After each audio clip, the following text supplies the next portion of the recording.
한 사람 중에 한 명인데 진심으로 좀 반성하는 모습을 안 보여서 좀 많은 사람들이 좀 공분하게 하기도 했잖아요. 그런데 이 송환하는 비용도 또 이렇게 세금으로 해야 했다며. 그러니까요. 송환이 맨 처음에 그냥 정유라 씨가 들어오라고 할 때 본인이 들어왔으면 우리 세금이 나갈 이유가 없는데 바로 이번에 송환되는 절차에서요.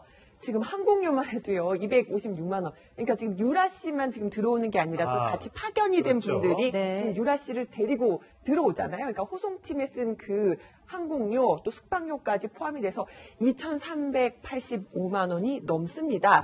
웬만한 우리 청년 지금 연봉이거든요. 그 연봉, 우리 지금 일자리 창출하자고 계속 얘기하고 있는데 정유라 씨 지금 데리고 오는데도 저 정도 돈이 쓰인다. 이 부분에 대해서는 또 조금 화를 내시는 분들도 계시죠. 법적으로 이 범죄인 인도를 할 때 청구 국가가 비용을 주게 돼 있는 겁니까? 그러니까 각자 들어간 비용은 각국 나라에서 부담하도록 돼 있는데요.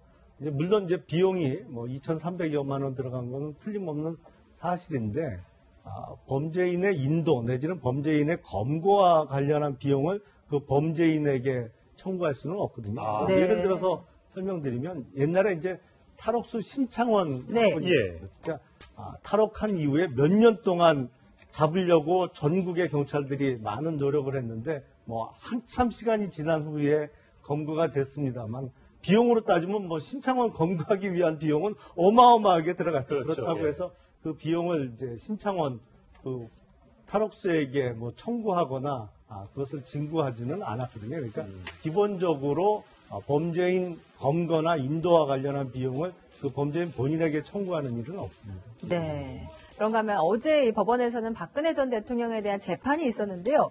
거기서 혼인한 사람이 있습니다. 네, 바로 이분입니다. 유영하 변호사입니다. 네, 대통령님 이렇게 호칭을 했다가 혼쭐이 났다고 하는데 이렇게 부르면은 안 되는 건가요? 피고인이죠. 네. 옆에 재벌하고 저희 회장님께서는 무죄십니다라는 사람이 어디 있어요? 그러다 다 이제 피고인이라고 부르는데 그러니까 재판부 입장에서는 좀 어색하겠지만 당신 신경을 써달라 이렇게 얘기를 한 거고 유영하 변호사 저에게도 일리는 있어요. 입에 익지 아마 안 났을 거예요. 평생 대통령님 이렇게 부르는데 갑자기 이제 피고인이라 하려니까 좀 입에 익지 않은 것도 있고 그래서 아마 좀 고민도 하지 않았을까 하는 생각도 좀 들어요. 이거 어떻게 표현을 할까? 왜냐면 본인의 입장에서 보면 이걸 옆에 계시는 전 대통령을 내가 평생 대통령이라고 부르는데 이걸 피고인이라 갑자기 하려니까 좀 민망하기도 하고 좀 그런 걱정하지 않았겠어요? 근데 어쨌든 공식적으로 피고인을 부르는 게 맞고 재판부가 지적을 했기 때문에 다음 재판부터는 피고인이라고 하겠죠. 네. 미국에서는 재판 과정에서 피고인 이런 호칭을 안 쓴다고 합니다. 그러니까 미스터 존슨 아니면 미즈 누구 이런 식으로 이제 아직 유죄 확정이 안 됐기 때문에 그 사람의 이제 이름을 미스터나 미즈라는 일종의 존칭이라고 볼 수 있죠. 그걸 붙여서 불러서 우리도 재판 관행을 좀 바꿔야 되는 거 아니냐라는 얘기가 일각에서는 있습니다만 언어 생활은 습관이잖아요. 법정에서는 거의 예외 없이 피고인으로 호칭을 하는데 저는 한 가지 좀 문제 제기하고 싶은 게 이제 유영하 변호사가 계속 밀착 변호를 하고 있는데 이러한 태도 그러니까 법정에서 누구나 다 피고인으로 호칭을 하는데 유독 대통령님이라고 계속 호칭을 고집하는 이런 분위기로 계속 재판과 기존의 수사를 끌고 온 게 더 사건 해결을 어렵게 만들고 좋은 결과를 내는 거와는 정반대 방향으로 계속 가는 것이 아닌가 하는 좀 염려가 있습니다. 과거에 유영하 변호사는 박근혜 전 대통령과 굉장히 인연이 많았습니다. 공천 때도 그렇고 또 첫 번째 변호사로 선임됐을 때도 그랬습니다. 그러다 보니까 대통령님이라는 단어가 입에 붙은 것 같습니다. 당시 장면 보고 오시겠습니다. 박근혜 대통령 존경하고 박근혜 정부가 성공한 걸 바라는 사람이냐 그런 의미로 친박이라면 저 친박 맞습니다. 누구보다도 친박 맞습니다. 대통령께서는 비서실과 경호실에 검찰 수사에 적극 협조할 것을 지시하셨고 끝으로 대통령이 전에 여성으로서의 사생활이 있다는 점도 고려해 주셨으면 합니다.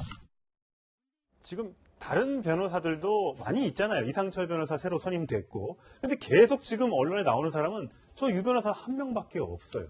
대통령이, 박 전 대통령이 결국 유 변호사를 그만큼 신뢰를 하기 때문에 유 변호사가 가까이서 여러 가지 얘기를 하는 것이 아닌가 싶습니다. 지난번에 이제 구치소 접견할 수 있는 대상자도 다른 변호사들은 안 들어가 있지 않습니까? 유 네. 변호사만 들어가 있는 상황이고, 그렇다 보니까 이제 유 변호사로서도 결국은 상당히 이제 과잉 충성을 하는 건데, 저 자리는 뭐 사적인 자리라면 뭐라고 대통령님이라고 부르든 뭐라고 부르든 누가 하겠습니까? 예. 근데 이 법원이라는 공적인 장소이기 때문에 거기서는 정확하게 공적인 용어를 써야 되고, 재판장 입장에서 신경이 쓰이죠. 사실 예. 많은 사람들도 방청객들도 있고 많이 있는데 대통령님이라고 부른다 그러면 이 재판의 어떤 공정성과도 사실은 관련이 될 수가 있는 것이거든요. 그래서 예. 정확히 이 법적인 용어인 피고인이라는 용어를 네. 써달라라고 이제 얘기를 하는 것이고, 그건 또 한편으로 본다면 지금 박 전 대통령 측에서 이번 재판에 임하는 태도, 이것이 좀 이제 길게 가져가면서 예. 뭔가 좀 정치적인 어떤 그런 쟁점화라든지 이런 부분을 노리고 있는 것 아니냐, 그런 네. 부분에 대해서도 사전에 재판부로서는 이것은 법원이다라는 것을 분명하게 환기를 시켜주면서 네. 법원에 맞는 어휘를 써달라라고 이제 확실하게 주문을 한 것이죠. 예. 네, 오늘 오후 2시에 정유라 씨에 대한 영장실질심사도 있지만요. 오늘 법원이 굉장히 바쁩니다. 오전에는 이 엄마인 최순실 씨에 대한 지금 재판도 있기 때문에 지금 최순실 씨가 저렇게 모습을 드러내고 있고요. 요즘은 계속 사복을 입고 있고, 오늘은 저렇게 박근혜 전 대통령 없이 혼자 출석을 했고요. 또 이재용 부회장도 오늘 출석을 했다고 하는데, 오랜만에 모습을 드러냈는데 많이 좀 수척해진 모습이에요. 아, 그렇죠. 네. 지금 몇 개월째 수감 생활이 되고 있으니까 사실은 뭐 이재용 부회장뿐만 아니라 모든 사람 살찌는 게 좀 이상한 거 아니겠습니까? 네. 밖에 있을 때보다 안에 있으면 뭐 나름 몸고장. 안색이 안 좋은 것 같습니다. 근데 이제 이재용 부회장 같은 경우는 워낙 재판에 강행 분이고 뭐 네. 다른 사람도 마찬가지겠지만 뭐 얼마 전에 언론 그 조간신문 보니까 뭐 새벽 1시까지 했다더라. 제일 증인을. 역대 최장 시간 그렇죠. 재판이라고 하대 16시간. 근데 지금 이재용 부회장 재판을 쳐다보는 사람 한두 사람이 아니에요. 외부에 있는 우리 같은 사람들뿐만 아니라 내부에 있는 사람들도 아마 네. 유영하 변호사나 박근혜 전 대통령도 저 재판만 바라보고 있을 겁니다. 네. 저게 사실은 저 뇌물기 가장 큰 거고 제일 먼저 많이 진행이 되고 있습니다. 그리고 속된 말로 변호인단의 화력도 이재용 부회장 쪽이 제일 좋습니다. 네. 예. 그리고 확률적으로 봤을 때 박근혜 전 대통령보다 그 이재용 부회장 쪽에서 좀 대응을 잘할 확률이 높지 않습니까? 네. 그럼 박근혜 전 대통령 입장에서 보면 최순실도 마찬가지고요. 만약에 돈 준 이재용 부회장과 무죄 나오면 본인들은 쉽게 가는 거예요. 네. 그러니까 아마 유영하 변호사를 뽑아내서 뭐 속단해서 죄송하긴 한데 아마 그 전략 중에서는 묻어가기 전략도 있을 거다. 네. 유영하 변호사 전략은 대통령 박근혜 전 대통령 심기를 불편하지 않게 얘기 잘 들어주고 매물 어떻게 되는 겁니까? 걱정하지 마십시오 대통령님. 이재용 부회장이 잘 대응하고 있을 겁니다. 아 이게 제가 비난하는 게 현실적인 방법이에요 그게. 네. 그렇다면 지금 뭐 그 이재용 부회장 같은 코어 변호인단을 박근혜 전 대통령 꾸릴 수 있을 것 같으세요? 안 되거든요 현실적으로. 그러니까 아마 저는 그게 박근혜 전 대통령 최상의 전략인 것 같아요. 네. 그러니까 법원에서도 고민이 있는 거예요, 사실. 이재용 부회장 재판은 8월 27일인가? 그때까지가 이제 기간이거든요. 네. 근데 박근혜 전 대통령은 10월 16일까지란 말이에요. 네. 2달 정도의 시차가 있습니다. 그렇죠. 그러니까 만약에 이제 8월 안에 이재용 부회장에 대한 판결을 내리게 되면 그것이 박 전 대통령 판결과도 바로 연결이 되는 그렇겠죠. 거예요. 예. 그러니까 법원에서는 이걸 판결을 그렇다면 8월 안에 내리지 말고 일시적으로 이재용 부회장을 뭐 석방한 이후에 네. 박 전 대통령 재판 일정과 맞춰서 거기서 같이 이제 판결을 내려야 되는 거 아니냐, 뭐 이런 얘기도 지금 나오고 있던데 법원이 이제 그 부분을 어떻게 선택할지는 모르겠는데 좀 고민이 있을 것 같아요. 지금 김 변호사 얘기한 그런 부분이 있기 때문에. 그 하나 말씀드리면요. 제가 봤을 때는 8월 말에 이재용 부회장 보석으로 나올 거예요. 그러니까 왜냐면 먼저 하면은 두 달이 그냥 왜냐면 거기서 이미 이재용 부회장 유죄, 무죄 딱 이렇게 해버리면 박근혜 전 대통령의 혐의 중에 거의 반 이상 결론이 나버리는 거잖아요, 미리. 네. 그러니까 아마 결론은 같이 맞출 건데 그러면 이재용 부회장 구속영장을 기간을 연장하거나 내보내주는 거거든요. 근데 기간 연장하는데 가장 좋은 방법이 뭐냐면 추가 기소를 하는 거란 말이에요. 얼마 전에 정호성 씨 같은 경우에는 추가 기소할 때 뭘 했냐면은 청문회 출석하지 않은 거. 네. 근데 이재용 부회장은 그때 영장의 두 번째 그 청구하는 거기 때문에 할 수 있는 혐의를 다 끌어다가 기소해버렸어요. 뭐 위증부터 시작해가지고. 그러니까 지금 추가 기소할 게 남아있는 게 없어요, 검찰이. 뭐 이재용 부회장 다른 거 갖다가 붙일 수는 있는데 그렇게 되면 아마 변호인 쪽에서 굉장히 반발할 거거든요. 만약에 예. 있다라고 하면. 그러니까 그렇게까지 무리해서 못할 거고 그러면 결국 뭐 8월 말에 보석으로 풀어주고 뭐 10월 중순쯤에 박근혜 전 대통령 최순실이랑 같이 결론을 같은 날 선고를 예. 해요. 네. 그렇게 자. 나중에 높아요. 지금 정유라 씨의 경우에는 이제 검찰 쪽의 얘기를 들어보니까 정유라 씨가 영장실질심사를 한 다음에 어디서 그러면 대기할 것이냐. 남부구치소에 있었으니까 남부구치소로 보낼 것이냐. 남부구치소에는 또 엄마인 그 최순실 씨가 네. 있단 말이죠. 그래서 지금 나오는 얘기는 정유라 씨의 구금 장소는 서울구치소가 될 것이다. 라는 이제 얘기가 나옵니다. 서울구치소에는 만약에 장시호 씨 뭐 또 이모가 있어요. 그러면 네. 또 그것도 겹치는 거 아닌가? 동서는 그래도 겹치지 않게 하는 거겠죠? 같은 구치소에 있다고 해도 만날 수는 없습니다. 사실은 그러니까 지금 남부구치소에 만약에 정유라가 수감이 된다면 영장이 발부가 돼서 그러면 최순실과 뭐 이렇게 변호인 접견 그렇죠. 그런 장소에서 대기하는 동에서 만날 수 있지 않느냐라고 이제 염려하시는 분들이 있는데 공범의 경우에는 변호인이 동시에 접견 신청을 해도 시차를 두고 소환을 합니다. 그러니까 네. 한 사람이 접견 끝나고 들어가면 다른 공범을 이제 접견실로 데리고 나오기 때문에 같은 구치소에 있다고 해서 만나서 뭐 얘기를 나누거나 이렇게 할 기회는 만들질 않고요. 네. 그래서 뭐 남부구치소에 있으나 서울구치소에 있으나 그게 큰 영향은 없을 것 같습니다. 다만 이제 대기 장소를 법원에서 어디로 지정하느냐. 그럼 뭐 서울구치소로 지정할 수도 있고 아니면 검찰에 있는 구치감 아니면 가까운 서초경찰서 유치장으로 지정을 할 수도 있어서 한번 네. 두고 보면 알 것 같습니다. 지금 얘기는 아까 좀 말씀드렸던 것처럼 서울구치소로 일단 구금 장소는 서울구치소로 한다. 이렇게 했다고 하고요. 관리를 철저하기 때문에 뭐 만날 가능성은 없다라고 얘기했고 방금 앵커께서 장시호 씨가 이모라고 하셨는데 사촌 언니입니다. 사촌 그것만 언니. 예. 바로지 않겠습니다. 예, 알겠습니다. 네. 네. 등장인물이 너무 많아서. 많아서 그래서 참 그렇습니다. 헷갈립니다. 헷갈립니다. 이게 주의하다. 아마 혹시라도 있을지 모를 오해를 피하기 위해서 정유라 씨 같은 경우는 서울구치소로 그렇게 한다고 발표를 한 것 같아요. 그러니까 네. 지난번에 이 박 전 대통령이 이제 서울구치소로 온 게 3월 30일이거든요. 예. 이미 이제 최순실 씨는 거기 수감이 돼 있었지 않습니까? 예, 그렇죠. 그러면서 이제 두 사람이 뭔가 좀 혹시 만날 공모할 가능성이 있다 해서 4월 6일 날 최순실 씨를 빼서 남부구치소로 옮기거든요. 네. 그러니까 이번 같은 경우도 이제 정유라 씨가 만약에 구속이 되든 아니면 대기하는 장소가 남부구치소가 되면 어머니가 거기 있으니까 혹시나 뭐 이러저러한 또 오해가 생길 수도 있으니까 그럼 예. 아예 그 자체를 차단하기 위해서 그냥 서울구치소로 한 것 아닌가 그렇게 보입니다. 네. 그런가 하면 오늘 법원에서는 지금 이 블랙리스트 사건에 대한 재판도 이어지고 있는데요. 여기에 대해 발언을 한 사람이 있습니다. 바로 소설가 복거일 씨입니다. 이런 말을 했다고 해요. 네, 블랙리스트는 아주 용감한 시도다. 근데 이 발언을 한 자리가요, 자유한국당 국회의원과 당협위원장이 모여서 이번 대선을 왜 이제 패배했는지도 복귀하고 반성하고 이런 자리였는데, 네. 보면은 또 복거일 씨도 대표적인 소설가고 문화예술가죠. 네. 와서 블랙리스트 사건에 대해 옹호하는 듯한 발언을 한 겁니다. 조금 서툴렀던 건 있지만 용감하다. 적어도 정부 돈으로 대한민국을 부정하고 폄하하고 약화시키는 작품에 돈이 들어가는 것만은 막아야 하는 게 아니냐. 네. 라면서 어쨌든 대선을 복귀하면서 좀 반성하는 모습을 보여야 하는 자리인데 바로 복거일 씨가 저런 얘기하는 것이 과연 그 국민 눈높이에 맞느냐. 뭐 네. 여러 가지 또 비판들이 나오고 있습니다. 어쨌든 박 전 대통령 본인은 이 블랙리스트 혐의에 대해서 부인했었는데요. 그 얘기 들어보고 오시겠습니다. 문학의 블랙리스트라는 게 그로 인해서 전현직 장차관들이 수사 대상에 올라와 있는데 전혀 저는 모르는 일이에요. 보도를 보니까 뭐 이게 굉장히 숫자가 많고 뭐 그런데 저는 전혀 알지 못하는 일입니다. 박근혜 전 대통령은 블랙리스트에 대해서 알지 못한다고 얘기했습니다만 김기춘 전 대통령 비서실장이나 조윤선 전 문화체육관광부 장관은 오늘도 이 시각 현재 서울중앙지법에서 재판을 받고 있습니다. 김기춘 비서실장이 오늘 법원 출석 장면인데 굉장히 수척하고 마스크를 낀 모습, 항상 마스크를 끼고 저렇게 법원에 출석하고 있습니다. 조윤선 전 장관의 경우도 마찬가지인데 화장기 없는 얼굴에 머리를 풀고 이렇게 매일, 거의 매일 제가 영상을 준비하는데 거의 매일 똑같은 장면으로 이렇게 법원에 출석을 하고 있습니다. 저렇게 사복을 갈아입고 법원에 온다는 것 자체가 굉장히 거추장스럽고 힘든 과정이라고 하는데 저 두 분은 끝까지 사복을 고집하고 있습니다. 뭐 두 분 다 정치인이니까요. 뭐 정치니까 어쨌든 TV 카메라나 대중에게 비치는 모습에 있어서 조금이라도 뭐 흐트러지지 않는 아니면 또 수의를 입으면 왠지 이미 형이 확정된 듯한 느낌을 줄 수도 있기 때문에 안종범 전 정책조정수석이나 정호성 전 비서관은 수의를 입고 네. 출석을 하는 거긴 경우가 정치인이 아니잖아요. 안종범 의원도 비례만 했잖아요.